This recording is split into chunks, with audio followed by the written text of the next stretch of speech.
ravi de vous retrouver comme tous les soirs sur igfm.sn. C'est avec un réel plaisir qu'on vous retrouve pour ce premier numéro de cette semaine, malheureusement, qui démarre mardi. Situation oblige, on s'en excuse. Ñu ngi leen di ziar bu baax am mbégte ñëwaat ci République ni ñu koy defee toutes les semaines ak benn thème bu leen di amal solo. Aujourd'hui on parlera de lépp lu jëm ci wàllu hygiène. Su ma ko mën a waxee noonu gis ngeen ko dernièrement comme vous l'avez constaté am na ci yenn ci ay ruq-ruqaat yoo xamante ni kilifa yi ñu ngi ci jóg taxaw ci ñu bëri nag am ci mbégte en tout cas fexe mu wàccoo ak lépp loo xamante ni wàllug hygiène la bu ñu jëlee tey exemple bant yi nga xamante ni tëj nañu ko ndax li ci bokk li ko waral bokk na ci ñu jàpp ne fu ñuy lekkee warul méngoo ak na nga xamante ni noonu la bërëb boobu la meloon. On va en parler tout à l'heure balaa ñuy ñëw ci sujet bu mag bi ak ki ñuy dalal tey dinañu waxtaanee itam yenn ci ay actualité yoo xamante ne am na ci réew mi bokk na ci déguerpissement yu jëwriñ bu bees bi ñu dénk wàllu biir réew mi di amal moom maître Bamba Cissé ministre de l'intérieur mi ngi ànd ak ñi nga xamante ne ñoom la bokkal liggéey bi ngir rek yenn ci ay bërëb ñu jëlee fa ña fa ne ndax nag dëkk bi mën a nooyi oto yi am fu ñu jaar nit ñi am fu ñu jaar bokk na ci Colobane. On va parler tout à l'heure actualité bi également ballon d'or bi la gis ngeen ko Dembélé bu Paris Saint-Germain moom moo ko gagné ay kàddoom yu njëkk bokk na ci wax ni ci parcours am en tant que footballeur xaaru ci woon ballon d'or kon nag tey mu mel ni loolu consécration bu mag a mag la ci jeune boobu la nga xamante ne mu ngi yëngu ci wàllu tàggat yaram rawatina ci football. On parlera de tout ça dans un instant mais en attendant damay nuyu tey moom extra-dex doo nga fi nekk. Joséphine def na école buissonnière. waay. Maam Sira moom comme maîtriser wu ma situation Jo mi def télé buissonnière daal moom mën naa koo waxal. waaw moom daal mën nga ko waaw. waaw mën naa koo kii wala maam nag comme yow yaay tuteur am. waaw xam naa du ñàkk ne xam nga fu mu ne rek. waaw non dara alors mbégte dellu si waat mardi comme ni ñu koy defee semaine bu nekk à partir de 21h merci beaucoup. À toi donc madame Seck yow moom macha allah et puis di amaat encore un immense plaisir de retrouver les internautes comme ni nga ko waxee ci sujet yi nga xamante ne on va les survoler tout à l'heure waxtaan ci ndax réew mi moo ñu soxal ñun ñëpp mais éventuellement aussi tamit sunu invité bi nga xam ni moom it dinañu ñëw am ak moom ay laaj yu xaw a xóot. ci digganteem ak goxam mais surtout engagement citoyen am bi nga xamante ne amal na ko foofa ca Podor. donc di mbégte waat di lu nuyu nag di la jox sa wàccuwaay nag. ak cër bu mat a mat ba. maa ngi lay ziar yow tamit ziar ki nga xamante ni moom moo di Cheikh Ahmed Tidiane Ly moom mooy coordonnateur waaw. noonu la kay coordonnateur réseau des citoyens actifs de Podor pour la justice sociale moo nekk ak ñun tey ci plateau bi maa ngi lay nuyu bu baax monsieur Ly di la ziar di la delloo siyaar yéen di leen delloo siyaar tamit di nuyu sénégalais yëpp di leen mastaw ci li leen di dal ci mbënn mi di tamit jaajëfe bu baax le groupe IGFM si liggéey bu mucc ayib boo xam ni ñu ngi koy def dans le paysage médiatique du Sénégal par l'information par la conscientisation par la formation vraiment Youssou Ndour nekk koo xam ni vraiment investissement bu mu def ci média boo xam ni tey bokk na ci leader au-delà du Sénégal de l'Afrique nekk une fierté en tout cas macha allah vraiment di leen mastaw tamit ci loo xam ni jot na leen dal dernièrement ci actualité ñu ngi koy suivre avec beaucoup de regret contrat boo xam ni am ngeen ko ñu xañ leen ko ci loo xam ni teguwul ci yoon ci régime boo xam ni tey si média bi en tout cas liggéey ngeen ti woon bu baax a baax au nom de la démocratie au nom de la liberté d'expression ngeen di vivre injustice sociale boobu ñun en tout cas loolu moo ñu tax jóg en tant que des acteurs véritablement pour la justice sociale ci noonu lu ñuy tàmbalee nuyu plateau bi nuyu waa Sénégal. mi nga ko dinañu ñëw ak moom ci waxtaan bi ci kanam ex dafa mel ni yeewooguma conducteur u démb waaw laa tàmbalee tey waxtaaneewuñu hygiène de waaw mais garaawul waxtaaneewuñu baal leen ma de garaawul mais c'est toujours d'actualité hein. Oui, c'est toujours d'actualité ce sujet-là on va en reparler dans la semaine. Ouais, exactement. maa jaxase programmation bi damaa jàppoon ne tey lundi la. non mais bon il y a des jours ça jéggal leen ma. tey dinañu wax ci lépp lu jëm ci urgence hydrologique yi nga xamante ni crue bu fleuve Sénégal moom moo ko waral Podor ak li ko wër ak li ñuy jànkonteel ci ay jafe-jafe du noonu monsieur Ly. dëgg la waaw ba fa mel ni maa jaxase woon affaire xam naa bi ma ne hygiène ne nga kii lu muy wax nii. waaw jaaxal na moon rek lool quoi mais xam naa ne rek ndeysaan xam nga jigéen moom souvent ak famille bi. ak xale yi. ak tamit démb nga waroon ko defoo ko. xam naa yooyu nit matul. dañuy nekk Sénégal c'est important que nit ñi di comprendre loolu. dimension humaine. par rapport ak rëcc yuy am. mi ngoog merci beaucoup monsieur Cheikh Ahmed Tidiane Ly wax naa ko sànq il est le coordonnateur des citoyens actifs pour la justice sociale Podor dinañu waxtaanee ci kanam tuuti jafe-jafe yi nga xamante ne wet boobule bokk ci Sénégal ñu ngi koy jànkonteel. mais également du ñàkk ñoom ay jege ñaale Farba Ngom la ñu waa côté boobu du ñàkk ne dinañu sànni as tuut rek bal la ñoo jeexal ci situation bi nga xamante ni moom la nekkee moom honorable député Farba Ngom on reviendra tout à l'heure ak monsieur Ly wax naa ko sànq Exaidex gis nañu vague de déguerpissement wala désencombrement yoo xamante ne ñu ngi ko gis souvent c'est des choses yu nit yi di applaudir mais suivi bi mooy faral di poser problème Maître Bamba Cissé mooy énième ministre de l'intérieur bu jël dogal ci ñi nga xamante ne ñu ngi fépp foo xamante ne dëppoowul ak yoon ñu jóg parce que loolu moo jaadu. Absolument. Mais malheureusement est-ce que du yëf yi du tàbbiwaat géej. am nañ ci yaakaar nag am nañ yaakaar bi pas xëj na mu am changement mais comme je dis à chaque fois que ñu fal kenn ku bees rek seet lañu bu yegsee li muy àndal ci cawarte pour won nit ñi ne leen je suis prêt à vous servir day tegee action yoo xamante ne parfois même tu te dis mais est-ce que c'est réfléchi avant même ñuy agir parce que pour man avant ngay agir il faut d'abord réfléchir établir une stratégie qui te permet sur une action nga mën koo pérenniser tey gis nañu désencombrement bi mu nekk di def au niveau de Dakar mais li may wax rek mooy on peut pas parler d'investissement sans déguerpissement on ne peut pas parler d'investissement ni de développement sans hygiène aujourd'hui il y a beaucoup de problèmes autour de cette question qui se pose dont la stigmatisation certainement de certaines ci yenn mën nañu wax xeet yi mais il faut pas que les gens le prennent voilà il faut pas que les gens le prennent comme ça comme stigmatisé dañu bëgg dafa réew forcément ñi nga xamante ne tey parce qu'il y a des Sénégalais aussi qui habitent qui occupent l'espace public di taxaw di surtout les mécaniciens wala ñi nga xamante ne tey ñooy taxaw di jaay daaj jël ay table def ko fa on a remarqué le rond-point Liberté 6 le rond-point Liberté 6 quasiment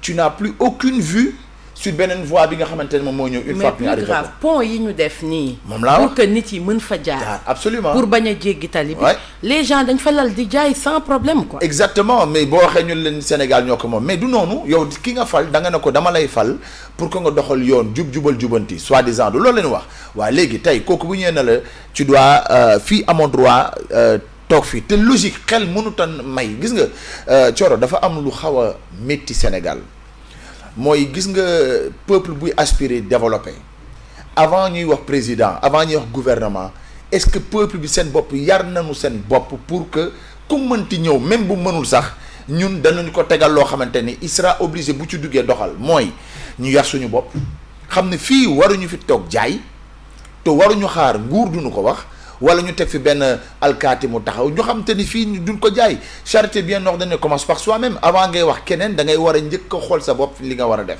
tey initiative bi nga xamante ne ministre bi jël na ko mais on salue mais ñun fu ñu koy xaar c'est après c'est pas justement voilà le budget qu'il a dégagé pour jëlee Caterpillar déguerpir changer et tout ça là mais loolu dafay engager encore beneen aspect mooy déjà environnement bi ñu mën ko defar mu rafet boo fa dindee dara tag fay teg dara soo fa tegul dara logiquement nit ki day ñëwaat donc il faut que bu ñu dindee fenn ñu wut ko def ko benn place publique def ko jardin public aménager ko entre temps ñu am ay projets yoo xamante ne ci long terme bi la ñu mën ko installer mais bu ñu dëddee nit ñi teguñu fa dara nit ñi dañuy dellu si waat.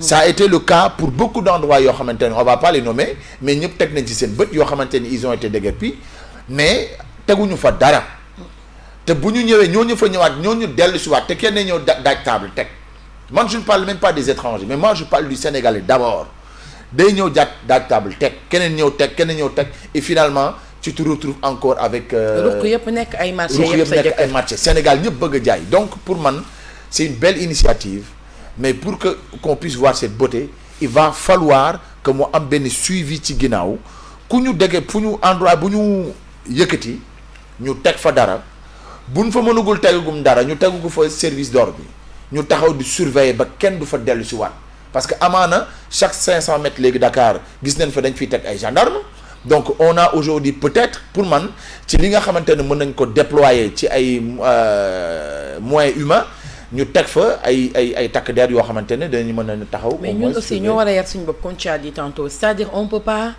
am benn takk der derrière chaque Sénégalais c'est pas possible. c'est pas possible. je suis d'accord fu ñu déguerpir aussi ne dañ fay teg ay policiers j'ai vu ci presse bi benn professeur monsieur Diallo il est professeur de géographie du territoire à l'UCAD di wax ni am na ci cas yoo xam ne aussi pauvreté mooy waral situation yu mel nii et ça se comprend quelque part parce que yenn saa yi nit yi nekk ci dans des situations précaires à un point ba bu ñu gisee Exidex sa gaari otom foog nañ ni ci kaw kappu Exidex bi mën nañ faa lal di jaay parce que pour ñoom instinct de survie la et que tous les moyens sont bons pour ñu génn ci situation. xam nga parfois tayeef da ci làqatu gis nga ñoom ñoo ni di jaay kenn koo ci dugal avion wàccee ko Paris amul sañ-sañ bi def ko. déedéet. man mënuma comprendre boo nekkee sa réew bañ a yaru te boo wàccee réewu jàmbur yaru ñoom seen bopp ñuy filmer di wane mbedd yi di wane ñoom ni ñu comporté woo ci biir dëkk bi donc pour man tayeef da ci am. boo demee réewum jàmbur te policier du la interpeller ci mbedd bi na la bul jaay fii wala bul taxaw fii kenn du la ko wax mais yow yaay am mat gi automatiquement nga jàng ni gis naa ni fii kenn du fi taxaw di jaay du ma fi taxaw di jaay. kenn du fi def lii du ma ko fi def. donc loolu mindset boobu nga mën a am boo xamante ni boo wàccee dëkku jàmbur ba di ko defal mais nga la sa réew mënuma comprendre tey nit ki balaa moo civiliser tukki ba ñoom bu ñu dellu see ñoom seen bopp dañuy xeet naan woy Sénégalais yéen ba léegi évoluer leen alors que ce sont les mêmes gens qui étaient là à Sandaga marché HLM Colobane balaa ñu doon tukki nekk ci benn insalubrité boo xamante ne kenn mënu ko ba pare benn yaradi ko boo xamante ne ma yàlla baal loo leen wax ñu dagg saaga ñu loo leen wax ñun revendiquer seen ay sénégalais la ñu waaw réew mi la ñu am fii dañ fa war a jaay te koo ci dugal avion bu naan cëpp di changer te amul kenn ku lay dab takk lay mun a wala moom non mais Sénégal moom loolu après moom bu dellu si waat 5 ans après moom bu dellu see dañuy xeeb parce que boo ñu amoon Sénégal yéen da ngeen di lekk di sànni ci mbedd bi ba léegi quoi yéen gars yi da ngeen di jaay non c'est que ñun kaaw bi xamu foofu kenn du ko def fekk yow démb nga dem kaaw barke alxuraan karim te dafa am benn expression bu neex boo xamante ne sama benn xarit da koy faral di wax naan balaa maa dee bu ñu tukkee rek naan meew rek fuuy dëgg la foog na rek c'est fini ñun fii Dakar xamuñu meew xamuñu fromage mais c'est une belle réflexion dans la profondeur yaakaar ne ñun ci kaw yi garab lañ dëkk mais dëgg la parce que am na ci loo xamante ne vraiment c'est une insulte même pour yow mi sa bopp yi nga xam ne dañ koy def n'attends pas que quelqu'un d'autre vienne te dire yow ni nga war a comporter woo ci sa réew avant ñuy woote patriotisme avant ñuy woote dara cet ci sa biir kër lay tàmbalee xam nga tey mouvement buñ fi mënti samp c'est pour revendiquer benn cause mais cause bii nii tey dafa war a engager bépp sénégalais balaa étranger bi di ñëw tey bu ñu amoon ñun nu toogee suñu biir réew tu penses que ne étranger bu ñëwee dana am fitu di dafa tabax ay defar ay barak ci mbedd bi xalaatuñu ko c'est parce que dañu ñëw gis nu ñun ñu di ko def avec l'exode rural qu'on a laissé le centre culturel français est habité par des sénégalais centre culturel français li ko wër yëpp mooy institut France bi nekk fii li ko wër yëpp doo fa gis beneen xeet bu dul sénégalais ñoom ñoo fa nekk boo demee tey Zawiya Seydi Hadj Malick radiyallahu anhu bu nekk ville mais ña ko wër ñëpp di fa tëdd ay sénégalais lañu boo demee tey fi nga xamante ne moom mooy Sandiniéry foofu dañuy fanaan ci mbedd yi mais ba tey carton yi bu guddee timis nga gis ñu gàddu seen carton waaw ñëpp te du étranger laay li may wax nii je ne te parle même pas des étrangers.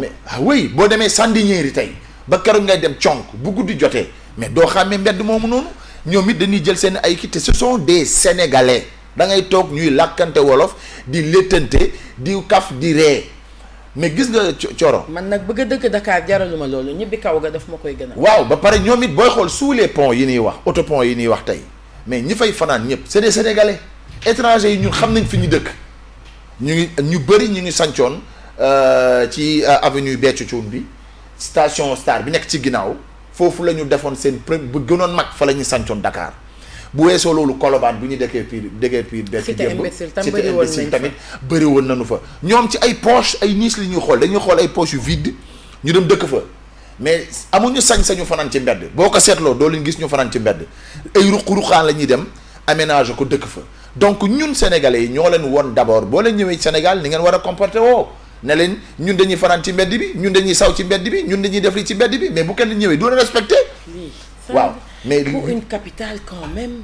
il est temps pour man il est temps au-delà même et j'apprécie quand même le travail de ces avertisseurs là qui filment aujourd'hui le comportement des étrangers vivant au Sénégal même des Sénégalais qui vivent dans certaines situations de précarité ñu koy wane parce que gis nga fii nii avant ñii di fa dem il y a eu d'abord ay lanceurs d'alerte yu fa dem filmer ko wane nit ñi man j'ai vu la vidéo attirer attention sur les responsables publics ne leen gis ngeen li fi xew wane nañu endroit yépp nga xamante ne man j'ai des vidéos avec preuve à l'appui parce que c'est mi ngi ci réseau yi ñoom ñoo dem film ko di wane nit ñi di wane sax ñoom comportement yi fay am avec des censures. war nañ dimbali waale tamit booru Ouest Foire ginnaaw aéroport. mais ñoom foofu la ñuy dëkkee moom laa la wax foofu doo fa gis sénégalais sénégalais yi ñoom dañuy wan ne fii suñu dëkk. jëlale naa tilim bi mais insécurité bi nekk foofu c'est-à-dire zone. mooy mur boobu yëpp mur aéroport bi. ay garage mécanicien waru fa am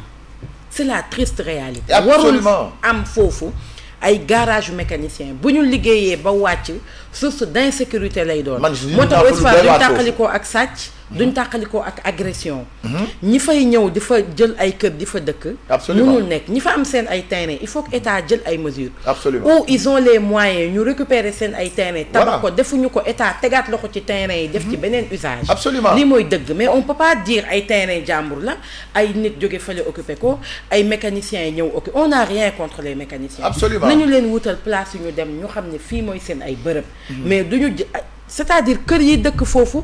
da lay wóor ni foofu ku fa am doom bu 16h xasee ba jot yow sa doom bu wàccee école dugg fu muy génn dem fa. absolument day génn dugg ci biir ay oto wala mu dugg ci biir ay mécaniciens c'est pas possible. et aujourd'hui man moom laa wax je prends aujourd'hui en témoin l'État on ne peut pas aujourd'hui leur confier toute cette responsabilité dont ñoom moom lañ doon utiliser comme moyen de politique pour avoir bien sûr la population sénégalaise une fois que ñu am ko on est après quand même presque 2 ans yoo xamante ne ñu ngi fi jàppal Samba baal y a plus am na plus urgent lii c'est une question de santé publique ce n'est plus une histoire de dañu xam nañu ko xam nañ fu ñu nekk et ils l'ont vécu dem nañu fa mais tey ñun on a besoin d'un État fort qui va vers li nga xamante ne ay priorité la on ne peut plus se permettre d'être là en nous faisant ñuy révélo des programmes yoo xamante ne da ngay dem ba ci biir à un moment donné tu te dis mais est-ce que finalement man projet bi ça va aboutir ou pas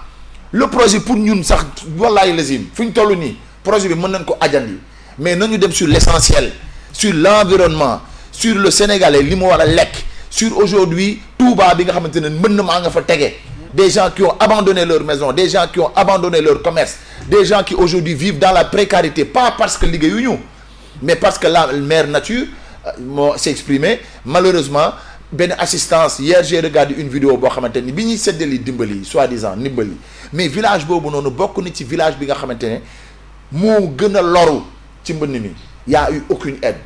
et des fois on a même tendance à bu jafe-jafe amee ñu indi ceeb ak dawlin wallaay Azim am na ñoo xam ne du loolu lañ soxla. non du loolu lañ soxla ñu mën a fexe ba ndox mi génn ci seen kër yi. c'est ça décemment moo leen di gënal. absolument absolument Thioro donc vraiment pour man lii ñu wax nii man le ministre je le prends sincèrement au mot te les pieds fermes nag mu waratuñu may kenn ñëw taxaw di politique wala du ñu wax ne on va faire cette action là et derrière ça 1 mois ou 3 mois après ñu gis ko. dégg naa sama wax ci situation mendiant yi mi ngi naan même ci code pénal am na noo xamante ne boo ci dee yelwaane yoon daf koy bañ. man j'ai travaillé sur un programme avec la Banque mondiale depuis 2006 liggéey naa ci pour la réinsertion des enfants de la rue déjà rien que les enfants de la rue ça sonne faux.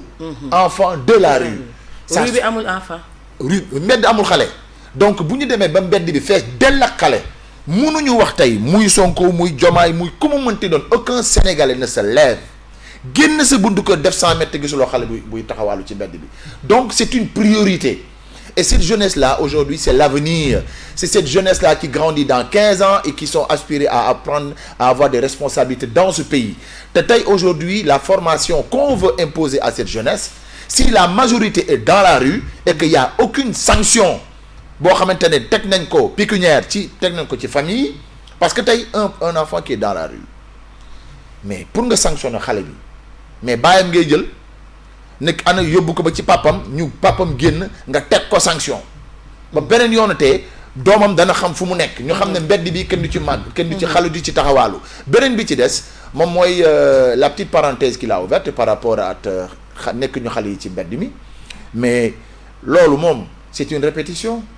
parce que ku ne jaar na fi wax nga mais on n'a pas réussi on a vu Macky Sall qui a à un moment donné ñu jëloon ay oto dugal ci delloo ñenn yi ci frontières yi pour que ñu delluwaat et tout mais fu mu mujjee France daal di xëddeen dañuy ñëwaat absolument donc pour man il va falloir que sénégalais yi ñun ñu bëgg lu baax wala sénégalais bi nga xamante ne il est conscient de l'avenir de ce pays lu mu gis lu rafetul mu photo ko filmer ko dugal ko te pour man yéen ñi soxloo commentaire il y a certaines vidéos les images parlent d'elles-mêmes soxla woo di ko commenter photo vidéo bind no comment et les gens verront et foofu la ñu war a jëm pour man c'est qu'on assiste le gouvernement d'une manière opposée mooy maanaam ñoom bu ñu defee benn action ñu wër ci ginnaaw xool li sooxe wane ko na la attention fii mi ngi sooxe ba ñu mën a jojanti yenn problème yi. d'accord monsieur Ly lan mooy sa xalaat ci taxawaay bi nga xamante ni ministre de l'intérieur bu bees bi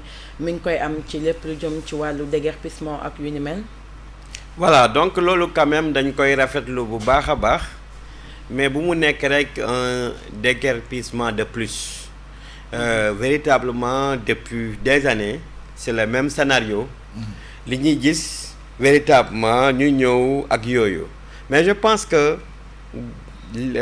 gouverner c'est prévoir te xam nga loolu soo ko xoolee au niveau sociologique ça exprime un certain mal social parce que kenn du am moyen fi nga dëkk ngay dem ci mbedd wala di wut yenn abri yooyu donc en amont quelle est véritablement la politique de l'État du Sénégal d'abord pour ces Sénégalais nga xam ni ils ont droit à un environnement sain ça c'est fondamental c'est un droit régalien quelle est véritablement cette politique que l'État a organisée également aussi ñooñu site yooyu on sait que am nañ tey les forces publiques au-delà de la police la gendarmerie ak yooyu quels sont au niveau sécuritaire les moyens qu'ils vont déployer pour suivi évaluation parce que généralement comme vous l'avez si bien dit les choses se font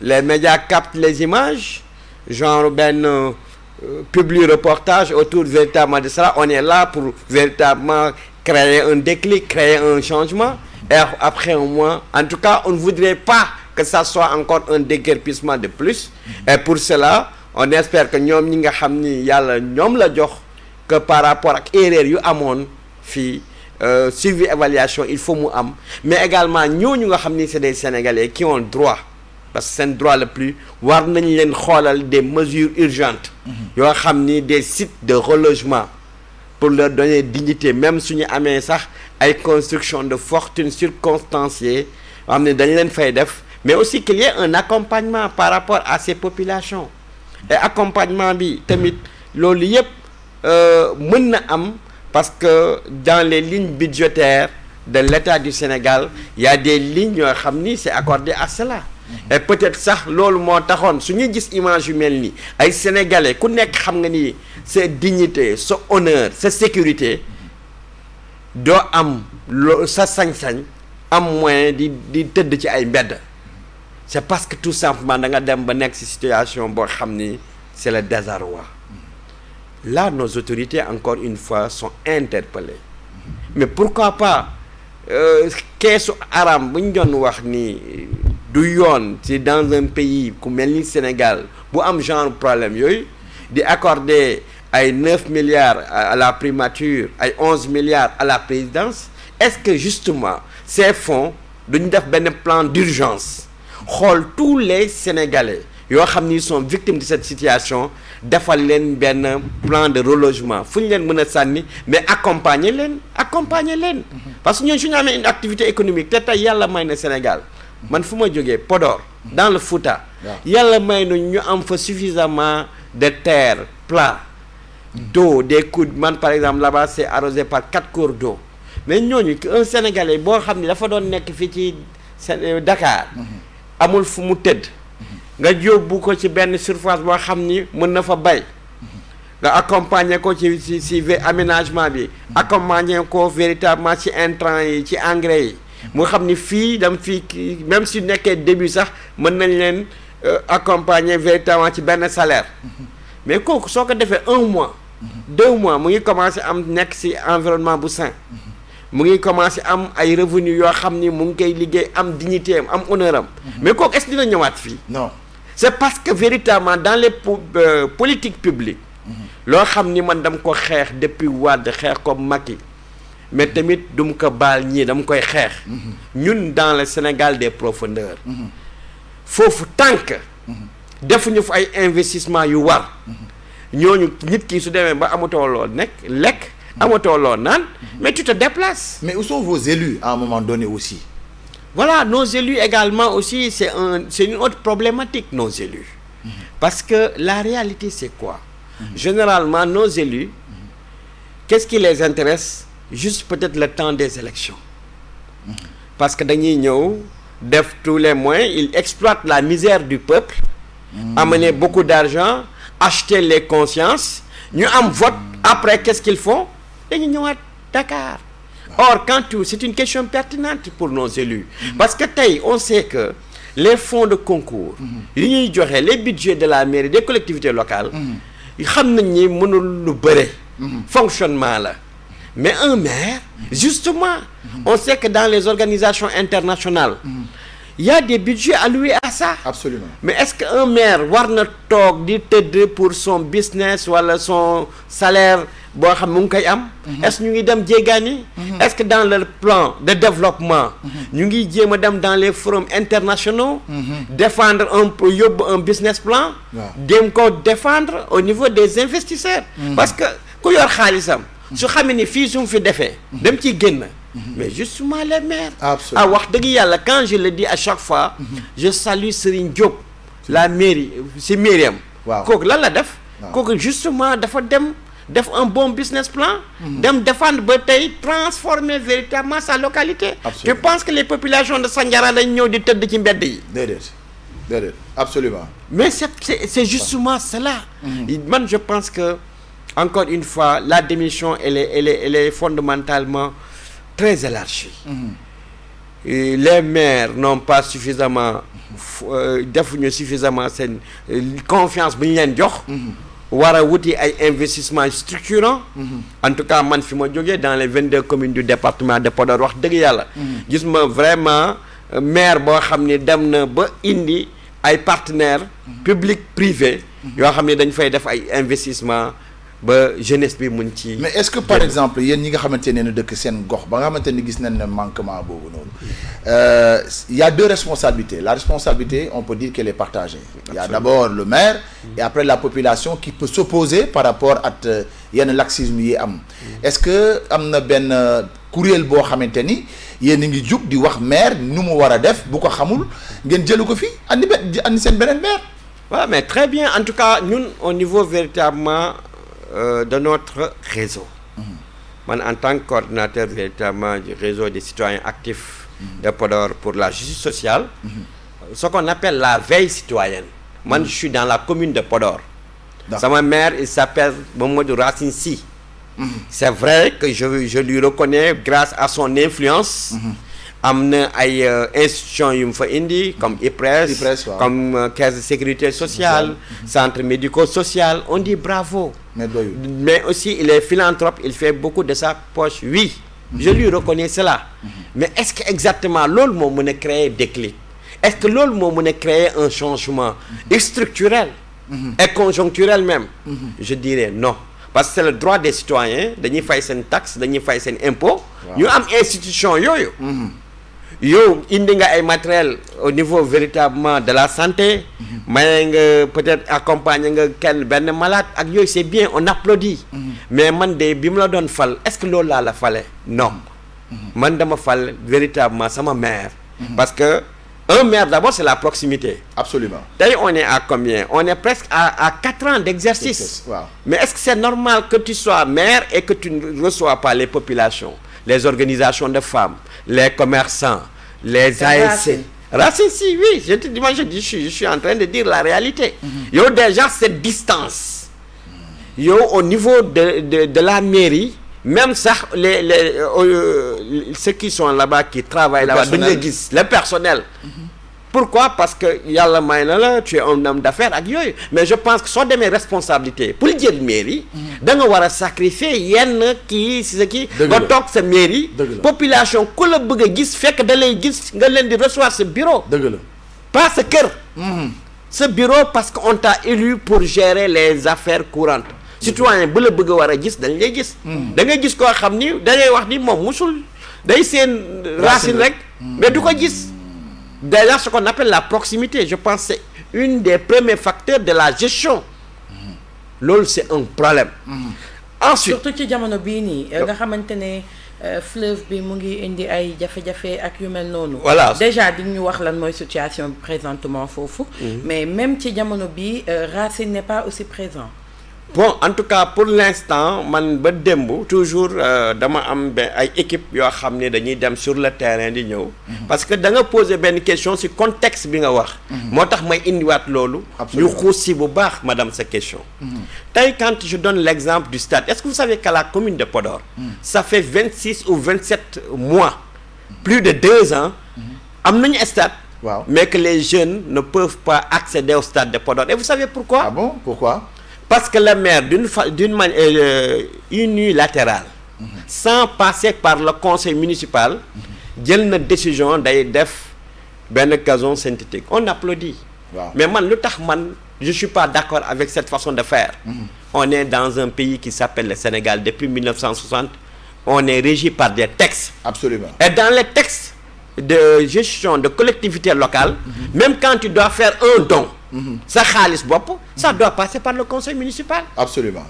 Waaw waaw. Xam nga c'est bien, on salue parce que moom xaalis boppam moo day def gazon synthétique stade. On applaudit. Mais lan mooy conséquence fâcheuse lu mu jaaroon li conseil municipal, y a pas eu d'appel d'offre. Dëgg la. Su amul appel d'offre léegi yow nooy mën a def ay dans véritablement dans les termes d'appel d'offre day am véritablement l'offre technique et l'offre financière. moo am les délais contractants. Absolument. Donc du coup loolu su amee si soo ko jaaree si conseil municipal ba conseil municipal def loolu nga jël xaalis bi wala nature bi nga def ko ci trésor public. waaw boobaa donc du woon toog Podor du woon toog ay 26 mois 28 mois duñu accéder seen stade ba ay jeunes di dem di jouer ci ay terrain yoo xam ni c'est beaucoup de danger. alors que am nañ stade boo xamante ne defar nañ ko. waaw xam nga damay joxe rek man je fais comme li nga wax. mooy la veille citoyenne. Absolument. Man chaque fois je faisais des chroniques. où j'interne des lettres ouvertes puisque maire sama maire. waaw man moo ko gis mairie. man j'ai eu à déposer pour wan ne rek parfois dans le Sénégal des profondeurs. parfois nu mu doyee waar. nga ñëw di déposer sa lettre au maire ñu naan non. bi ngay déposer lettre bi ngay déposer bi. waaw yaa ngi wax monsieur le maire mais tu ne parles pas des affaires de Podor. tu parles véritablement par rapport à ces gestions privées. Man dans une gestion privée. quand mon maire. maa ngi ko gis ci benn journal. ñu cité ko ci ay actions yoo xam ni nekkul yoon. mais man c'est mon responsable moral. absolument. Est-ce que j'ai pas le droit en tant que citoyen interpeller ko ci loolu. mais après on m'avait refusé même ce droit de déposer. même ma kaas ko ma bind préfet de Podor le préfet département de Podor. ma bind ko lettre pour consigner ko. bi ma ñëwee à la préfecture. ñu defal ma accusé de réception ce qu'on m'avait refusé à la mairie. mais loolu c'est classique c'est basique. en termes d'administration. absolument bépp citoyen am nga droit ñëw bind nga am sa accusé de réception. loolu mooy wane xam nga pour vous donner des éléments. yoo xam ni c'est fondamental dans la gestion mais très basique et qu'on nous refusait. mais sant yàlla bi ma engagé combat bi. léegi désormais nangu nuñ samay lettres. ah léegi nangu nañ ko. waaw nangu nuñ samay lettres. mais est-ce que yaa ngi am tontu. très bien également ma continuer di interpeller wala mooy situation tey stade bi. situation marché est-ce que vous savez que le marché de Podor. cela fait bientôt 1 année et poussière. boo xam ni chantier yi dafa taxaw c'est vrai que ñu ngi mastow parce que yoroon chantier bi. dafa accidenté mais je pense que dans la gestion d'un État. c'est la continuité dañuy prévoir yooyu yëpp. bah oui. et depuis commerçant yi ay mères de famille ay pères de famille yoo xam ni tey sax ndeysaan. attends moom dafa accidenté moo tax chantier bi arrêté. waaw dafa accidenté depuis 1 an. mais presque on est à 14-15 mois. que le marché mais xanaa ñiy liggéey ñëpp accidenté benn nit ak accidenté benn nit moo accidenté. ama chantier bi taxaw chantier bi taxaw. chantier bi taxaw te amul ay ñaata père de famille mère de famille yoo xam ay commerçants la ñu xam nga ñoom loolu la ñuy suturloo. et qu'est-ce que le maire dit dans cette histoire moom quelle est sa position. man jusqu'à avant-hier j'ai appelé un commerçant qui a fait 30 ans donc te démb rek maa ngi wax ak moom. dans le marché de Podor muy tudd Mouka Anne. man parce que j'ai même mon frère qui est le président. du marché mais. pour éviter des trucs familiales. moo tax man keneen laay woo.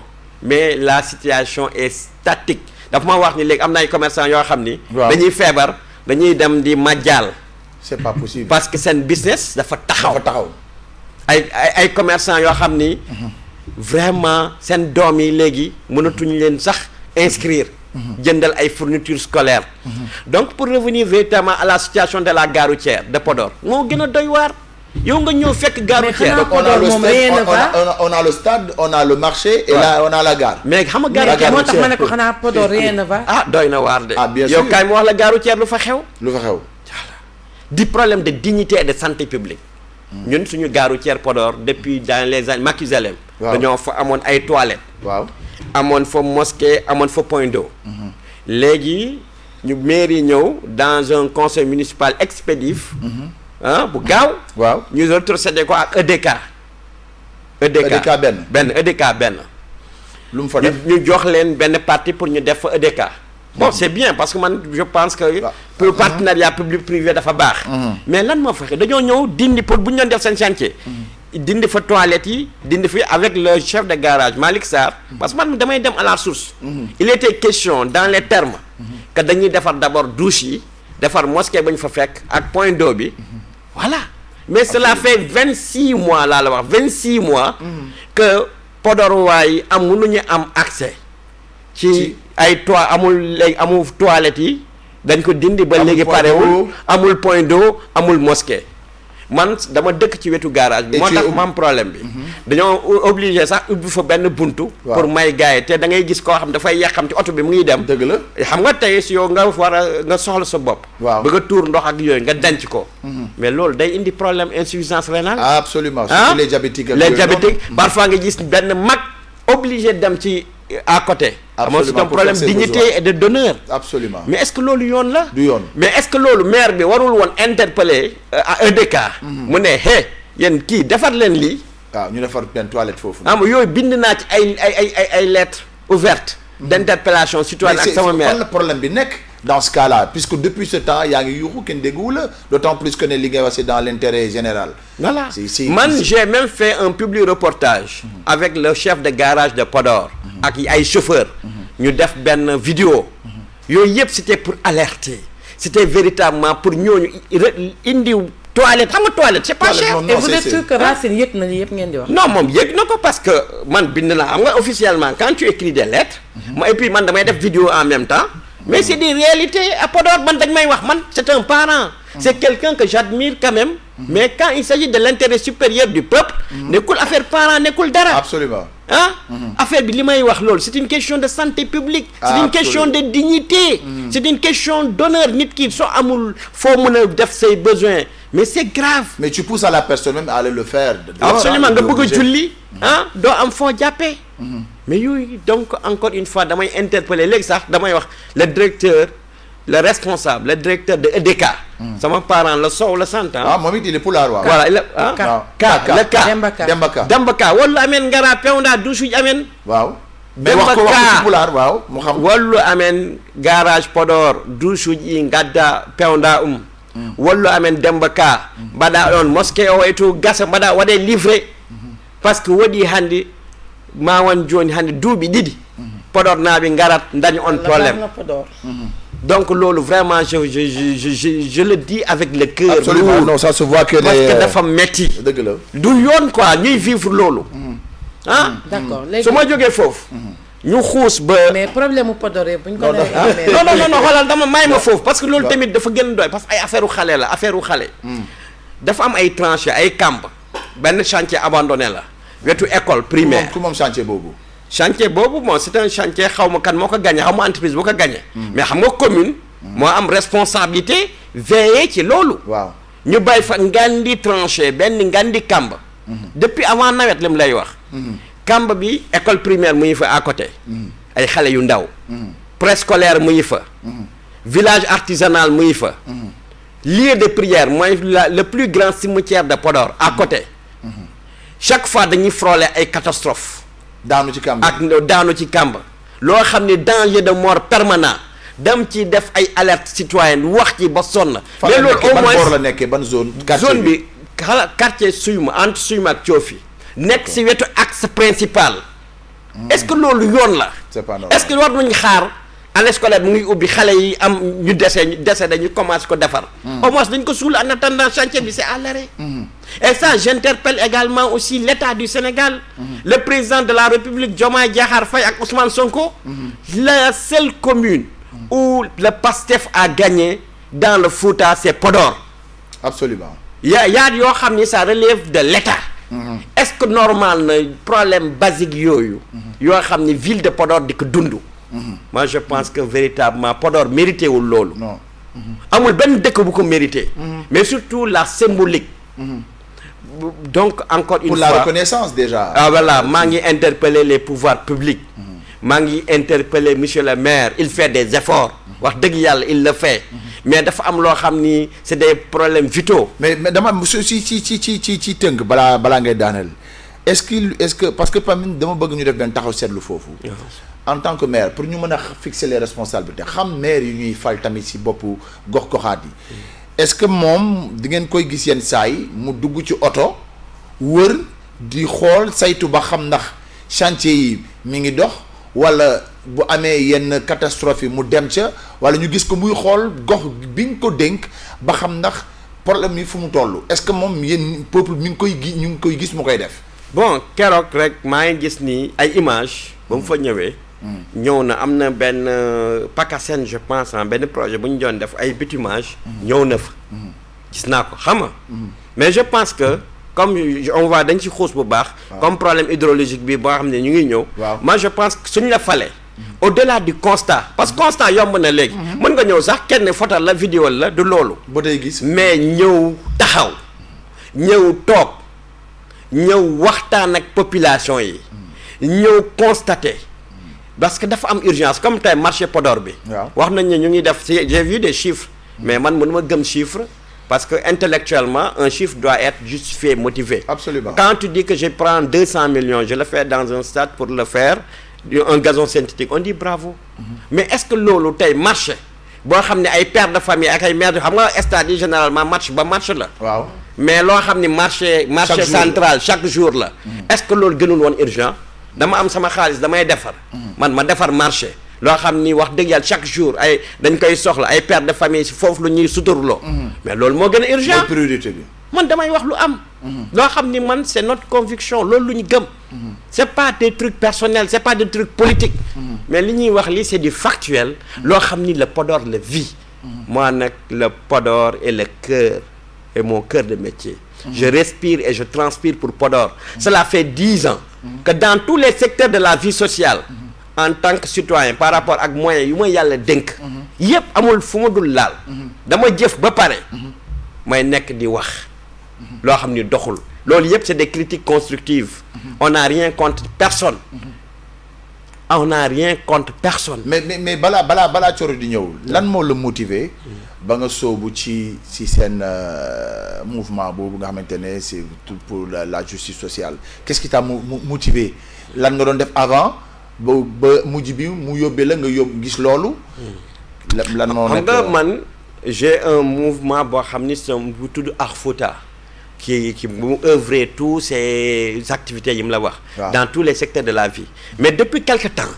quand j'ai constaté mooy li ma lay wax arrêt chantier ak yooyu dama simmi sama mbubb politique ma teg ko fee man ñu créé muy dans les 22 communes département ñëpp ñoo xam ni ay acteurs de développement la xamante nañu parce que ça fait 10 ans ñu ngi liggéeyante ak yooyu ñu naan léegi daal dañuy teg fee politique bi fekk citoyenneté active boo xam ni moom lu ñuy dund loolu lu ko gën a motiver mooy problème hydrologique bi parce que quand tu vois c'est un problème de climat avec le changement climatique ñu gis ni daaw bëri na ay villages ay dëkk yoo xam ni tey mbënd bi daf leen éliminer après cela ñu gis ay populations yu dëkk ci ay bâches Podor c'est parfois ay bâches mooy bu ñu leen reloger ba instant yi mu lay wax Podor c'est des abris provisoires yoo xam ni à 40 ba 45 degrés à l'ombre nga gis ñu koy dund ñu wax nag lii ñun dañ ci xeex lu ñu mën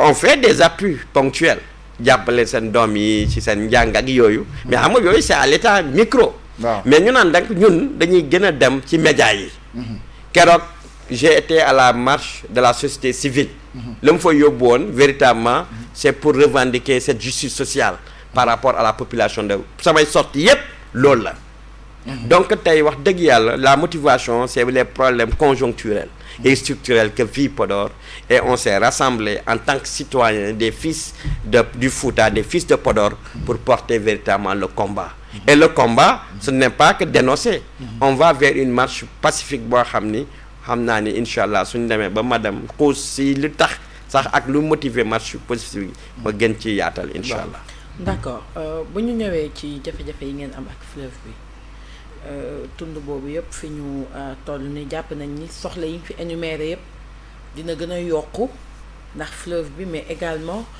fleuve bi dafay daal di mujj nekk priorité bi naka ngeen koy dundee.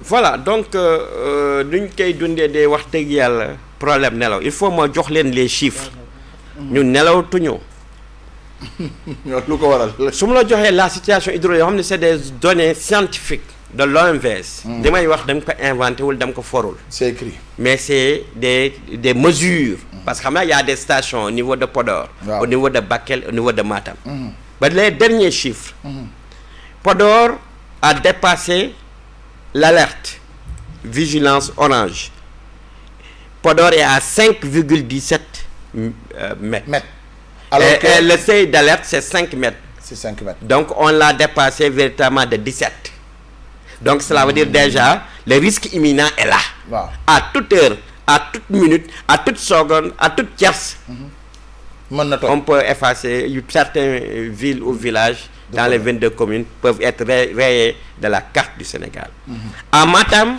le chiffre c'est 8,26 mètres alerte maximale et crue confirmée déjà am na Matam yaa ngi koy dégg ci presse bi déjà ndox bi commence na dugg ce n'est plus véritablement ay loo xam ni dañ koy wax tey suba la mais déjà lu am la à Bakel on est à 10 mètres à 10,46 mètres donc déjà foofu c'est l'arrêt maximale fleuve hors contrôle waaw 10 c'est énorme là soo xoolee ce ne sont plus des prévisions mais c'est déjà la catastrophe le fleuve est sorti de son lit et avec lui c'est tout un peuple qui est englouti et ce qui me fait plus mal mais xoolal 2024 waaw le cauchemar a été déjà vécu.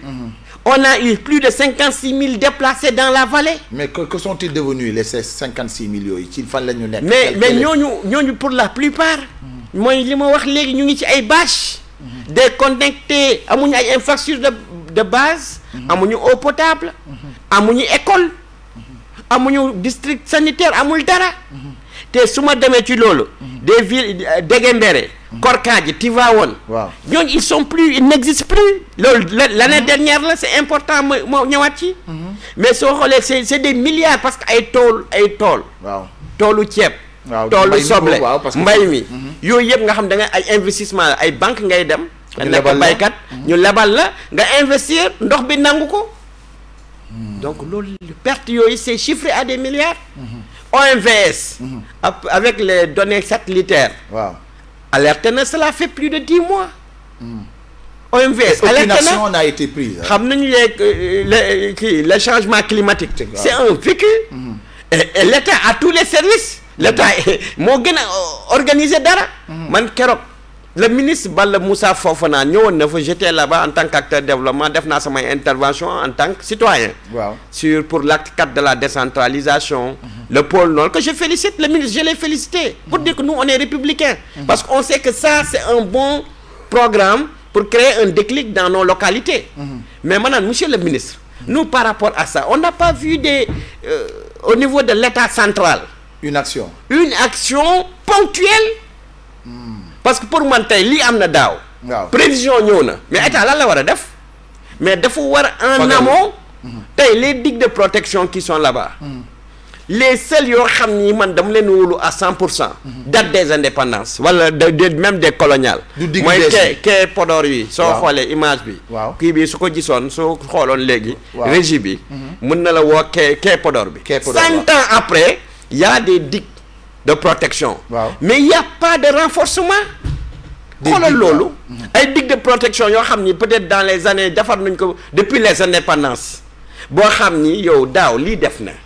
prévision yi léegi avec les données satellitaires da ngay am benn affaire à 10 mois un an tu peux anticiper. mais jusque là on n'a pas vu ces moyens. presque. mooy image bi mooy kee bi gis nga kee bi nii. lii ça date des colons. xoolal tubaab yi seen liggéey. 100 ans après. wax dëgg fa yàlla soo xoolee les digues de Podor ba léegi. dans le département je dis. surtout dans les zones yoo xam ni amul benn moyen yoo xam ni léegi au moins nga jël say gradaire. gradaire kay xanaa c'est pas compliqué. nga jël ay sa gradaire jël say kii matériel yooyu génie kii nga jël génie militaire. au moins nga ceinturer. nga renforcer affaire yi. parce que chaque année ça va crescendo. malheureusement. je comprends pas. keroog am na benn tali. ndox bi daf ko dem ba nga xam ni ak yooyu keroog gis naa benn image benn gradaire. ndox bi da ko jël waaw. ndox bi presque daf ko jël. c'est vers kii Fanaye. waaw mais ma gis naa ñu entreprendre ay travaux mu nekk mais bi ma gisee affaire bi benn machine boobu. ak ma gis l'image du sous-préfet xam nga au niveau des préfets. ay jàmbaar luñu. les sous-préfets ay jàmbaar luñu. au niveau de l'administration territoriale. ñu ngi def mais ñooñu dañoo am budget yoo xam ne mënal na loolu dara. ñooñu ils n'ont seen budget dafa mën dara ci loolu. mënul dara. mais lu tax état central. jëlul des moyens colossaux. mu def ko comme urgence nord urgence de la vallée. fekk dañuy jël ay plan d'urgence ay milliards. ñu def ko ci. au moins mu compal ñu ñoom seen caisse noire boobu. waaw Diomaye ak Sonko. Diomaye comp benn 1 milliard. Sonko camp benn 1 milliard muy 2 milliards. ñu naan lii dañ koy yóbbu ci vallée bi yóbbu ko Podor yóbbu ko pour sécuriser les populations. parce que en tout temps xoolal début man keroog dama lire benn communiqué de l'OMVS. ne dama tiit du ñu nelaw léegi ñun waa Fouta waa vallée du fleuve nelaw tuñu le débit daaw était à 200 mètres cubes seconde. débit bi mooy vitesse bi waaw. ren on était à 2000 mètres cubes. seconde. Cela veut dire que donc affaire bi yokku na de 20 fois. déjà gis nga maa ngi gis côté Mali bi mooy Manantali bi. waaw ay dëkk yoo xam ne ñu ngi rey xam nga affaire suñ ko ubbee vannes yi ubbi nañ ko. waaw mooy parce que dafa fees ba nga xam ne ñoom il faut ñu ubbi ko. balaa muy toj. waaw léegi nag loolu mu ngi déversé wu. loo xam ni dépassé na de 20 fois situation daaw te loolu li may wax li état ñoo ko gën a xamaatoo. mais dans ce cas-là xam nga tey par exemple état bu fekkee dafa war a def une action sur par exemple une catastrophe naturelle mu war ci def une action ñi nga xamante ne ñoom ñooy les concernés direct mooy les populations tey ñun c'est pas parce qu'on est à Dakar ah mais tey ñun ñëpp xam nañ ne c'est l'ère du digital ku bëgg ñu xam sa problème boo ko filmer dugal ko ñu gis ko mais man j'ai l'impression que la population bu nekk ci Fulaadu bi ci jéeri ji j'ai l'impression que ne ñoom dañuy dund ay affaires yoo xamante ne du ñu porter benn combat pour que mu populaire c'est-à-dire que y a aucune marche qui est organisée ou bien mu am ay discussions directement ou bien ñuy saisir même seen maire saisir ko benn façon boo xamante ne Sénégal danañu dégg ne ah ñii de li ñu def forcément l'État va se dire ça va faire écho ba nguur bi ne qu'est-ce qui se passe parce que nguur li mu gën a ragal mooy ku ko porter presse te actuellement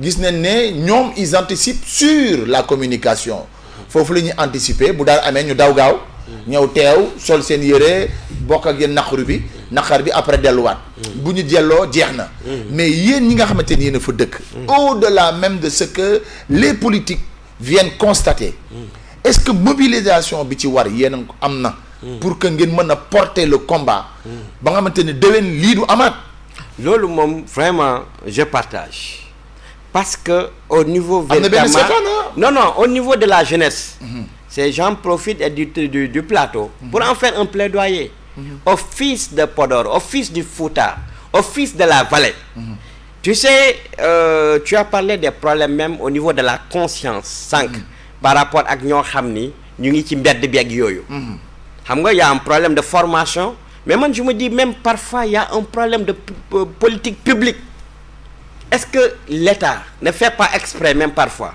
je le dis hein parce que man parfois c'est des analyses personnelles d'en tenir cette pauvreté cette précarité ba nga xam ni élection su ñëwee ils mettent de l'argent ils achètent les consciences les gens votent d'une manière véritablement parce que tey ñun en tout cas on a initié cela une marche au niveau véritablement de Podor pour véritablement les 22 communes du département lan moo ko tax a jóg d'abord la situation hydrologique parce que dañoo jàpp ni on est des citoyens sénégalais absolument ñoo xam ne ñu ngi fay suñu ay impôts ñu ngi fay suñu ay taxes état moo am responsabilité sécuriser ñu te instant yi ni état dafa laaj de prendre en amont cette problématique dans une semaine dans 2 semaines on verra encore les mêmes images que l'année dernière absolument et que l'état foofu sax ñun on n'exclut même pas de porter plainte contre l'état du Sénégal parce que loolu c'est tout simplement des personnes en danger yoo xam da nga leen seetaan donc ñun en tout cas par rapport au réseau des citoyens actifs pour la justice sociale on parle ça c'est une injustice sociale absolument donc nous en tout cas on portera ce combat on fera véritablement une marche boo xam ni pour dénoncer cette légèreté de la prise en charge en amont véritablement de cette problématique d'accord jafe-jafe yi ngeen fi wax yëpp bari na moi je suppose que rien ne va à Podor c'est très difficile apparemment que dara doxul mbaa bokk ci taux de chômage bu élevé oui les chiffres de l'ANSD bi mu doon gis presque sur 100 jeunes presque les 60 ou 65% vivent le chômage c'est ça ma xoolal chiffre boobu nu mu doyee waar. mais c'est quoi le problème ba nit ñi les jeunes ne veulent pas travailler ou il y a pas de travail loin de là parce que jeunes yi am nañu Pastef jeunes yi ñu ngi jàng ñu ngi def ay formation mais c'est l'État qui peut accompagner xam nga am na ñoo xam ni c'est des initiatives privées ñu ngi ci mbay mi waaw mais à l'état micro or tey lan moo mën a véritablement créer un déclic changer les paradigmes dans les théories ñu ngi koy dégg wax dëgg yàlla man je faisais partie de ces Podorois qui venaient à la place de l'Obélisque soutenir cette révolution en portant une pancarte Podor wëyi soo déggee wëyi mooy Podor jooy na mais ces plaintes et complaintes que je portais pour Podor di xeex le régime de Macky que j'ai soutenu auparavant. Mais di ko xeex parce que je trouvais que on n'a pas investi suffisamment pour Podor. Donc j'ai soutenu véritablement cette révolution. Mais à l'instant, après presque bientôt 2 ans. waaw mais man su ma gisoon sax yenn programme yoo xam ni structurant. yu basique yi quoi yu yomb yi. comme tey prévention bi ma la doon expliquer boo xam ni vraiment ça ne demande même pas de milliards. su ma ko gisoon dinaa rassurer. ma gisoon ni par exemple tey ñu ngi dëgëmal campagne soble. waaw ma gis véritablement ñu créer coopérative ñu ngi koy wax ñu ngi ciy def. waaw mais dans les faits laay wax dans le factuel. loo xam ne lu tembe. lu tembe la waaw. lu tembe ma gis ñu def yenn aménagement ñu ñëw accompagner jeunes yi defal leen aménagement yu baax. jox leen intrants yi jox leen ak yooyu organiser ko. au moins dinaa am yaakaar ci lu des. parce que si soo commencé wul par micro. macro bi de man dam koy je donne ma langue au chat. donc pour dire que véritablement tey état bi. gis nga man j'ai beaucoup voyagé au Maroc. mais c'est que l'état a réussi. l'état lu mu def. état dafa accompagner population yi dans l'agriculture et dans la transformation agroalimentaire. Absolument. En créant des unités de transformation ngande. nga xam ni fii dañ koy bay. soo gisee frontière Maroc bi fële dax la. waaw luy dugg Sénégal. luy génn ci ay camions ba nga gis une linéaire de 10 kilomètres. ay camions yu rang yuy indi ay légumes yuy indi ay kii fekk ñun ñoo leen gën a bëree suuf. ñoo leen gën a bëree ndox. mais lu tax parce que loolu état rek moo mën a accompagner population ba ñu am ce qu'on appelle cette suffisance cette autosuffisance alimentaire. Mais pour l'instant en tout cas on est très loin de ça parce que d'abord il faut que aménagement mu am. yàgg nañ loolu man dama ko yàgg dénoncer depuis régime Macky. on entend des milliards investis et sur le terrain on ne voit rien.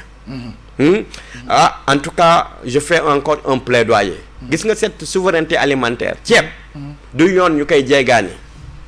ñun tey rek mën nañu am on a suffisamment les potentiels en termes de terre en termes d'eau pour gérer l'autosuffisance en riz au Sénégal.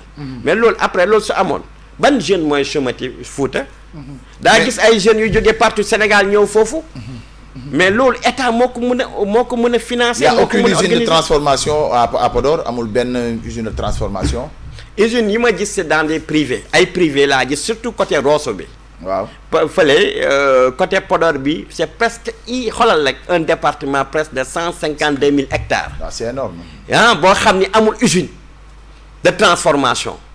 parce que loolu encore une fois c'est vrai que ñu ngi soog a yegg si. mais ñun on veut voir les balises pour man les priorités tey. xoolal la LFR. deuxième LFR non premier LFR. bi mu ko gisee la loi de finances rectificative. xool ligne yi. xool dépense état. xool investissement. mais investissement ay 2 milliards et plus cher. au moment où xoolal dépense yi. man je dis que j'ai voté pour Diomaye. espoir bi ma doon xaar. mooy ñu jaayoon dañoo diggoon dañuy jaay avion présidentiel. waaw voyage yi ak yooyu yëpp. mais toutes ces dépenses yoo xam ne ay nguuru la. suñ ko jëloon. ñu teg ko véritablement ci ay investissement. mais tey da ngay commencer gis début de solution. parce que y a une logique ci li nga wax. parce que bu ñu bëggee tey. autosuffisance mënuñu ko bay Dakar àll bi la ñu am. waaw te am nañu espace bi comme ni ñu ko waxee. waaw et y a la jeunesse qui aujourd'hui est là mais man dama am dara lu ma tiit. en parlant de toujours cette jeunesse. mooy exode bi. booy yi jugee massivement. Sénégal des profondeurs. mab bi si ñëw Dakar quasiment boo gisee Jakarta yi. sur 1000 Jakarta 800 yi. ci àll bi leen jógee ñëw Dakar. booy yi nga xamante ne ñooy commerce tey les ambulants. soo jëlee 1800 yi. ci àll bi leen jógee donc finalement même ñi dëkk Dakar dañu naan mais qu'est-ce qui reste dans les villages aujourd'hui pour que ces jeunes retournent au village quelle est la politique réelle ngeen gis boo xamante ne je ne dis même pas au niveau de voilà au niveau du gouvernement mais tey bu ñu jëlee ci village bu ci nekk commune bu ci nekk maire ba ban politique la war a samp pour que ay doomam ñibbisi mën a dellu si waat mën a investir wala ñu mën a andi projet bu ñu financer waaw. voilà donc loolu exode bi déjà mooy cet phénomène de Jakarta mais c'est une bombe explosive à retardement parce que tey ñooñu xam nga ñooñu dawal Jakarta du métier. mais malheureusement def nañ ko métier. léegi mais nit ki da ngay am benn âge. ay par rapport ak say besoins. mais tu es obligé de faire quelque chose. loolu day dellu rek si l'épine dorsale problématique véritablement de l'agriculture de l'élevage macro fekk accompagné par ak yooyu xoolal tey baykat yi. chaque année man soble. ren presque jaay nañu soble ay sac 2500. lu tax parce que ba léegi problématique boobu nga xam ni état sécurisé suffisamment. kii organiser secteur bi. ba nga xam ni tey ñun suñu li ñuy bàyyi dañ koy mën a jaay ak yooyu xoolal légumes yi ba nga xam dañ ko doon tuur ak yooyu xam nga yooyu yëpp. loolu mi nga am ba tey. non mais ay 6 mois à l'avance man image maa ngi gis côté Noto Jama ak yooyu. problème yooyu di am man dama ko vivre dans Podor mais c'était un peu partout mais loolu yëpp la bon ñu ngi wax ni ñu ngi am nañu ay kii frigorifique waaw ay chambre froide yoo xam ne ñu ngi koy def pour sécuriser véritablement la production mais yooyu yëpp lu ñu mën a def ba ñu samp ay aménagement yu baax ñu wax léegi ban jeune ngay wax léegi yow dañu leen di recruter état léegi dañu leen di recruter pour les ouvriers agricoles vous avez 100 000 par mois mais jeune boobu suy am 100 000 francs dans le Podor. mu xam ni donc dafa ñu organiser ko. kooku dina ñëw Dakar di def Jakarta. ñi fi nekk di tëdd mbedd yi comme li ngeen wax problème insécurité yu muy créer problème dignité problème de santé publique. yooyu yëpp da nga koy dexe nekk problème. suñu xamee ni suñuy chaque bon nañu ci ak yooyu fekk état mooy organiser ba nga xam de telle sorte que ñoom dañuy nekk des ouvriers agricoles ñu am seen salaire. encadrer secteur bi ba après wax dëgg yàlla ñoo ñëpp dañuy am plan de carrière parce que loo xam ni soo ko defee yaa ngi ci kii rek da ngay dem ba mu nekkaat ci yow sa carrière et ça encore en tout cas man ça fait partie le projet li taxoon ma voté leen li taxoon véritablement ma leen di kii ak yooyu ba véritablement ñu toll si nii pour l'instant en tout cas c'est des vœux pieux mais espérons que peut-être ak plaidoyer ak yooyu lu presse bi di d'accord qu'on va changer d'accord bu ñu génnee tuuti ci jafe-jafe yi nga fi lim yëpp ci Podor moom encore une fois je retiens que dara doxul dara doxul parce que à l'entendre dara doxul li nga fi lim lépp ci ay jafe-jafe ñu ngi koy dund dëgg Podor doxul te amoon ngeen yaakaar ci Racine mel na ni seen yaakaar dafa tas bref bon xam nga moom quand même au niveau collectivité locale wax dëgg yàlla c'est limité seen marge de manœuvre le maire moom xam nga budget am ak yooyu peut-être nag ak ses relations waaw yaakaar bi def na fa dara mais quand même man je reste sur ma faim jàppoon naa ni wax dëgg yàlla man bokk naa ci ñi ko jàppale véritablement pour fal ko mais li ma yaakaaroon ak li am lu ñuy vivre li xaw ma nag dese nañu 1 an peut-être si 1 an bu des bi dina am déclic ak changement mais wax dëgg yàlla je reste sur ma faim waaw bien que nag il fait pas mal de choses dans le social ak yooyu par rapport à ses moyens propres mais il reste quand même la mer à boire. oui mais gis nga collectivité yi ci ñi ma ko sañ a wax dañoo war a bàyyi ceeb ak dawlin ak suukar. dëgg la. du loolu la nit ñi gën a soxla. dëgg la. Sénégal dañu war a dépasser politique gu joxe xaalis. politique gu joxe ceeb. politique gu joxe dawlin. dëgg la dëgg la. moi c'est-à-dire j'ai l'habitude de citer un exemple le maire de Khombole parce que moi je suis de Khombole et ma gis avant muy nekk maire.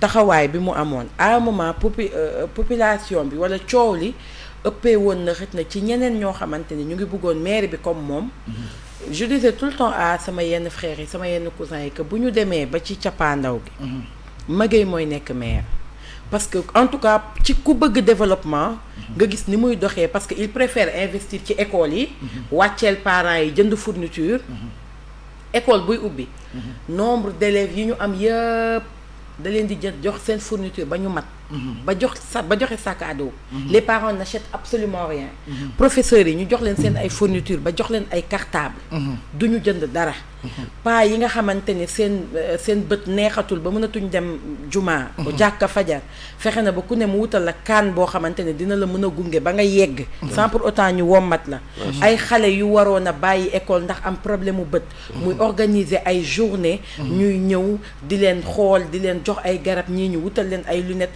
parce que yooyu nit yi dañ koy soxla ndax c'est pas à la portée de tout le monde mais ceeb ak dawlin da nga koy lekk tey mu jeex suba da nga koy demaat pour ñu joxaat la ko te duñ la ko jox. je pense que politique gu socialement mu ngi def. tant que socialement ñu ngi def ceeb ak dëwlin nañ jàpp ne élu yi defaluñu askan wi dara da ngay def loo xamante ne tey buñ ko defee ci monsieur Limi même man buñ ma joxul directement man ma sentir ko man en fait loolu mooy sama xalaat dama jàpp ne que loolu mooy def bi et j'estime que Podor lu mel noonu la soxla ñu taxawu leen sur le plan des infrastructures sur le plan liggéeyu ndaw ñi ak yu mel noonu bu ko defee famille bu nekk bu fa ñaari nit yu am salaire amee waa kër gi yëg ko absolument mais kër yëpp bu ñu bëggee toog di xaar saako ceeb ak butéelu dawlin du sotti. non relativement quand même yooyu c'est vrai que c'est des pratiques yoo xam ne malheureusement dañ koy jooyanti ak yooyu sauf que quand même Racine il fait plus que ça je te donne l'exemple de l'hôpital du district de Podor. am na sax benn don bu mu fa indi boo xam ne war nañu sax am benn salle d'opération mais loolu tamit damay interpeller état est-ce que xam ngeen dispensaire Podor. am nañ matériel pour am salle d'opération. yooyu yëpp matériel mu ngi foofu tegu. te je salue et je félicite maire moo ko def par rapport ak RSE ak ay moyens boppam ak yooyu mais xam nga lu tax mënul opérationnel problème courant parce que matériel bi àttanul ak loolu te loolu yàgg na courant xoolal lu toll ni dispensaire de Podor courant bi doyul j'interpelle le ministre de l'énergie un plaidoyer également pour que ñu yokk voltage bi parce que c'est pas normal une ville comme Podor courant bi bañ a yàpp ba ñu am yenn matériel yoo xam ne mënuñu ko utiliser tey évacuation yi lëmbee 1-2 ñu yóbbu ko njum parce que courant bi doyul. d'accord temps bi mu ngi ñuy xooj il faut ñu dem très rapidement lan mooy seen xalaat ci situation wu Farba Ngom. très bien bon Farba Ngom vraiment c'est une situation regrettable ñun man personnellement bokkoon naa ci ñu doon critiquer gestion ak politique Farba Ngom ci yenn dérives yi.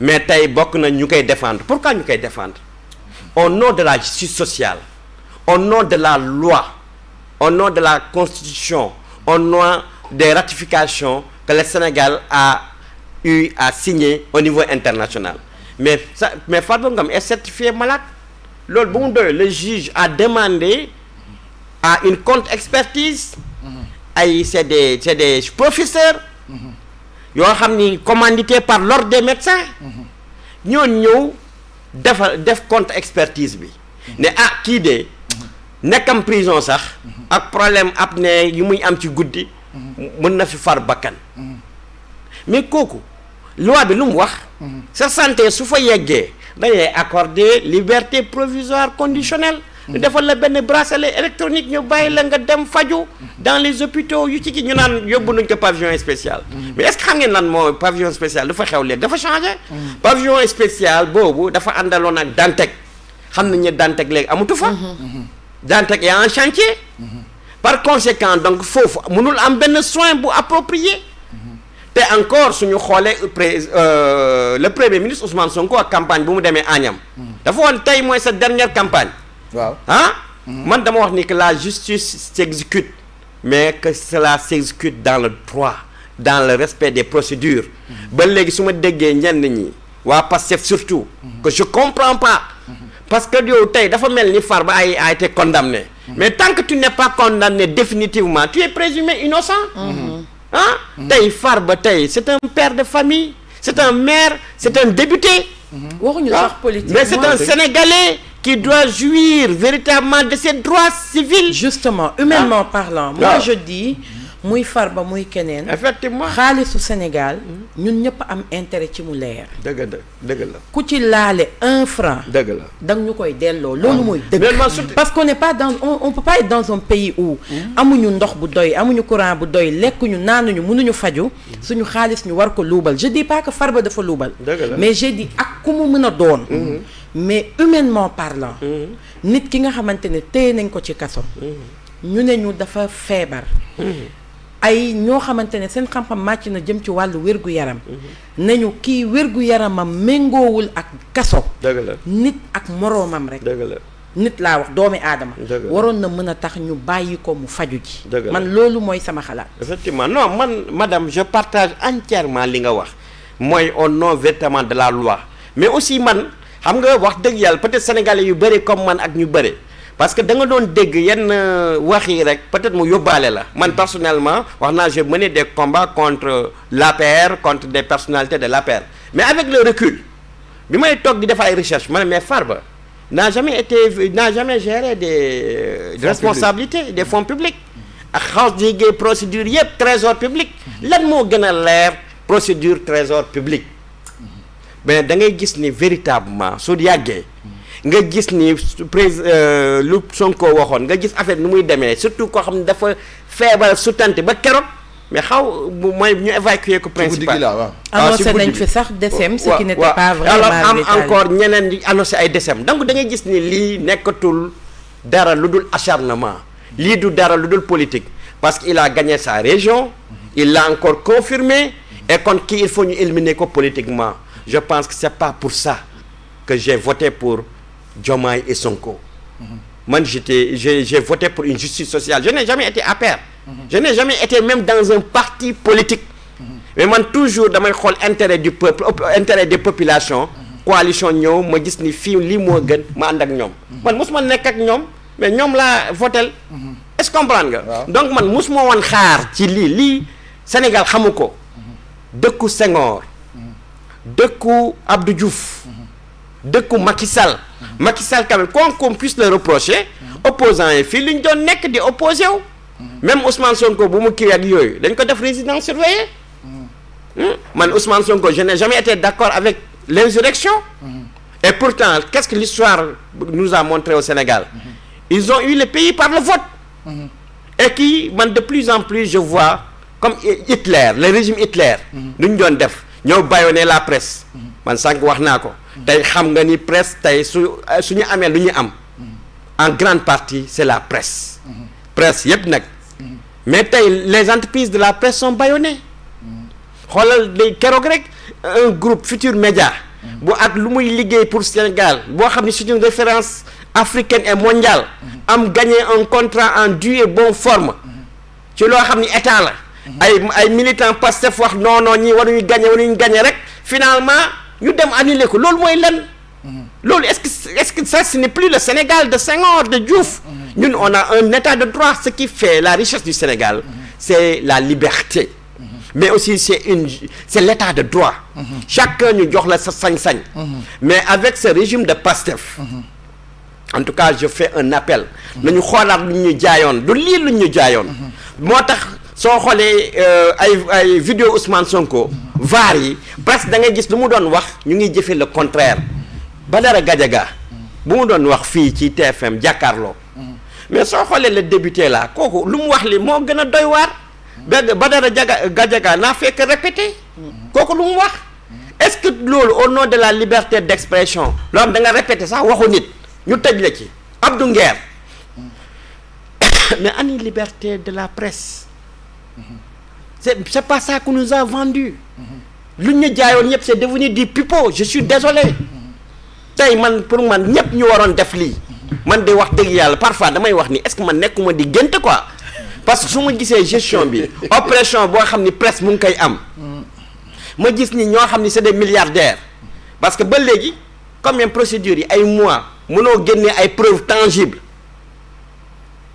mais loolu le pays va mal te gis nga stigmatisation boo xam ne dafa am yàlla musal maa ngi ñaan yàlla vraiment seen xel ñëwaat ñu bàyyi instrumentalisation justice pour de la chose politique loo xam ni Sénégal daf ko nangulul Wàdd ak dévolution monarchique nangulu ko Macky ne suñu xoolaatee sax Wàdd ak Macky quand même dañoo amoon libéraliser woon yenn yi la presse da doon jot toute la subvention mais presse sans subvention xam nañu publicité dafa mën yor média c'est des pères et des mères c'est licenciement abusif man maa ngi woon ci manifestation bi di wax ak ndeysaan ak benn paa boo xam ne il a fait 32 ans de service bu nii presque daaw ay doomam dañ leen dàq seen école 32 ans de service ñu ñëw dàq ko mooy leen licenciement abusif ku def 32 ans de service te soo xaalaatee ligne bi mooy budget LFR boobu mais salaire yi kii masse salariale bi dafa yokku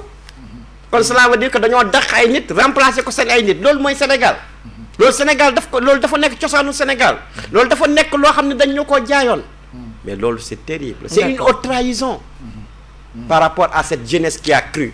Mais encore ñi dee woon lan moo gën a yomb. mais ñu abrogé véritablement amnistie bi. suñu abrogé affaire yi ñëwaat loolu mooy dëgg. mais soo gisoon ñu ngi jéemoon di woon wut prox ndolu mooy Amadou Ba lu mu bëggoon li def. yooyu yëpp nekkul Sénégal. D'accord. Donc encore une fois c'est un plaidoyer. Au-delà de faire un plus on est sénégalais. ñu ñëwaat ci état de droit. que justice bi xool un Farba Ngom c'est véritablement un père de famille. tey nag dañ fa dem ba ñu gis ni véritablement dañuy instrumentaliser lii mérité wu ko te xamaat mooy doon waaw xam nga Sénégal musul am guerre civile. mais na yàlla musal état bi dañ yàlla musal Sénégal ba kii nga xam ni wax dëgg yàlla nañ ko yàlla musal mais lii def mën na indi jéye mën na indi yenn problème su ñëwee ci dëkk ci détails yu mel noonu lay indi. D'accord. donc il se ressaisisse ñu xool véritablement yoon bi nu mu war a salfaañ ak yooyu homme d'affaires yoo xam ni tey dañ leen tëj ba entreprise yooyu tëj ay pères de famille mères de famille amatuñu liggéey. ay tey on a vu les grandes démocraties les États-Unis ak yooyu mais da ngay ñëw même suñ la kiiwee da ngay fay sa caution ñu bàyyi la nga sa entreprise continuer de liggéey ba léegi ba ñu condamné la définitivement c'est pas le cas jàpp ay nit sans ay délit de presse def leen les 6 mois boo xam ne loi bi loolu la wax dépassé ko mais lii c'est pas le Sénégal. D'accord. C'est pas pour cela qu'on a voté pour véritablement Diomaye et Sonko. D'accord. Merci monsieur Ly Cheikh Ahmed Tidiane. Je pense que li nga fi andi yëpp comme sujet en tout cas surtout li soxal Podor am na solo. gis nañu taxawaay bi nga am aussi ci justice sociale je pense que c'est important pour une démocratie. nit ñi ku ci nekk ñu respecter également sa àq ak sa yelleef ñu ngi lay gërëm bu baax a baax. amoon nañu mbégte dalal la tey ci plateau bi. ok donc vraiment di leen delloo véritablement loolu di leen wax vraiment jërëjëf. di wax tout simplement que Podor n'est pas une statique. Podor est une mère, un enfant, un vieillard. Podor est un peuple, et un peuple qui se noie aujourd'hui, c'est une nation qui s'effondre demain. Donc c'est un message poignant que je tenais à donner et à faire encore un appel véritablement à toutes nos autorités et aux religieux véritablement que wax dëgg yàlla nañu defaat plaidoyer ba Sénégal boo xam ni c'est un état de droit que le droit s'exerce pleinement dans ce pays. Jërëjëf. Merci beaucoup Exidex, merci à demain inchallah. Merci beaucoup donc à demain Thioro inchallah. Donc client de. waaw mais parce que parfois il est bon que les gens puissent s'exprimer. waaw voilà dañ koy soxla. réew bu nit ñi waxul rek réew ma tàkk. absolument média nag loolu lay jëriñ. c'est bu ñu gisee benn poche boo xamante ne ça va bientôt exploser et que bu exploser def dégâts ñu jël gars yi génne nit ci dënn bi. déglu les gens ont besoin de parler. gémmiñ dañ ko xotti pour wax. am njariñ. c'est très important. donc nag bu fekkee da nga war a wax luy lor nga noppi moo gën. mais donc ñun loolu mooy suñu liggéey on est une entreprise privée mais on fait du service public.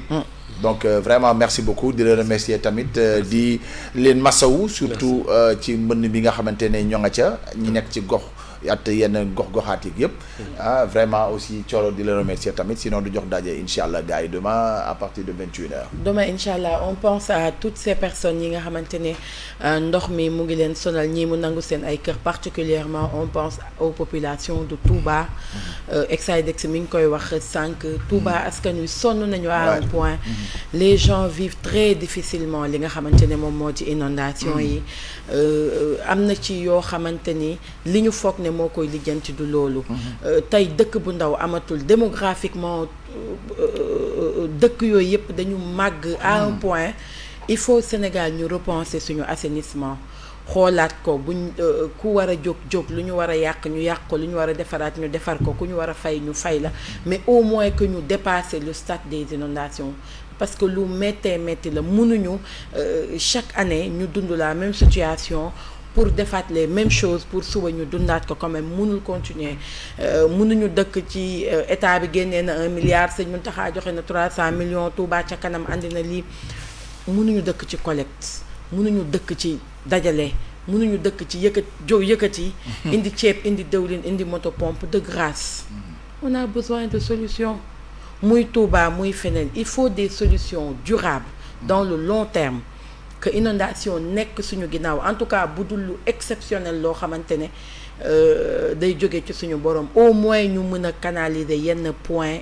fii ci réew mi ba coowal inondation kenn dootu ko fi dégg loolu mooy suñu souhait. On pense également à toutes ces populations yi nga xamante ne ñoo féete ci boori fleuve Sénégal bi ak wax nañ ko léegi ak monsieur Ly ak jafe-jafe yi nga xamante ne ñoom tamit ndox mi ngi koy andi ñu nekk ci ay guddi yu bët setagul ñu ngi leen di xalaat bu baax a baax a baax xëy na on n'a pas les moyens pour ñëw vers yéen bu ñu amoon bâton magique du ngeen am ay jafe-jafe mais ñu ngi leen di fas ci suñu xol ak ci suñu xel saa su nekk di ñaan suñu borom mu sàmmal ñu leen gërëm monsieur Ly ni ma ko waxee sànq ak lim fi porté yépp comme ay plaidoyer ngir ñu taxaw ci Podor on espère que du tàbbi ci nopp ñu tax ñi ngi gërëm équipe technique bi jàppoon ci émission bi ngir mu yemb Cheikh ak ñi mu àndal Joséphine ak Gagne ñoo nekk ci coordination bi ñu ngi leen di gërëm un grand merci à la rédaction de igfm.sn Biram Momo Salif ñoom Fatou ak ñëpp ñi ciy jàpp ñu ngi leen di gërëm bu baax gërëm leen yéen internet yu ñuy topp sur igfm.sn yéen ñi ñuy topp également ci suñu plateforme yi nekk ci réseaux sociaux yi ñu ngi leen di gërëm mag yi ak équipe digitale bi également merci gërëm Marie Guèye Dieng ñu ngi lay xalaat yow tamit sant leen gërëm leen dig daje demain avec ce même plaisir la ñuy am présenté waat leen Rue Publique sur igfm.sn jaa ngeen jëf